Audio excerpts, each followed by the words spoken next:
In John chapter 4, verses 7, 8, and 9, we have the beginning of this wonderful conversation that Jesus has with a Samaritan woman at Jacob's well just outside the city of Sycar. And he begins very simply. He just asks her for a drink of water. But she's so astonished, so amazed that he even speaks to her, that she asks him, "Why are you talking to me?" And there's at least a couple of reasons why she may have been taken aback by that. One, he was a Jew, she was a Samaritan. The two groups hated each other, so she would not have expected that he would address her civilly at all.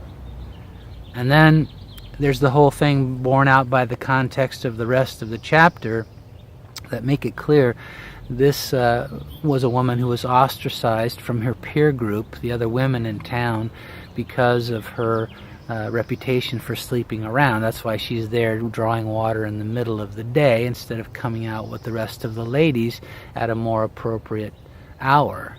So she would have been used to not being spoken to. She would have been used to being disregarded. But Jesus reaches across that chasm and simply talks to her. And that fact alone, that act alone, sets in motion the falling of the dominoes, so that by the end of their conversation, she and then ultimately her whole town come to faith in Jesus as Messiah. Wow. And that makes me think about something that happened just the other day, right over here, just to my right. There was a guy sitting there with I assumed he was homeless, had a ragged suitcase at his feet, and he was just barking at the moon, just shouting nonsensical things. And so I assumed he was either high on something or mentally disturbed in some way, and I just walked on by, didn't acknowledge him in any way, just gave him a wide berth.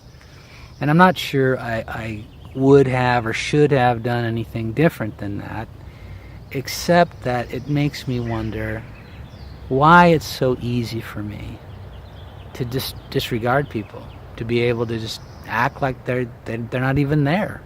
As I move through the course of my day, there's lots of people that cross my path that I don't even acknowledge. How can that be? And I wonder how many people populate the fringes of the circle of my life's influence that would be astonished if I spoke to them. And how many of them might come to faith in Jesus and know His amazing grace if I simply did. Lord Jesus, help me represent You better in this world.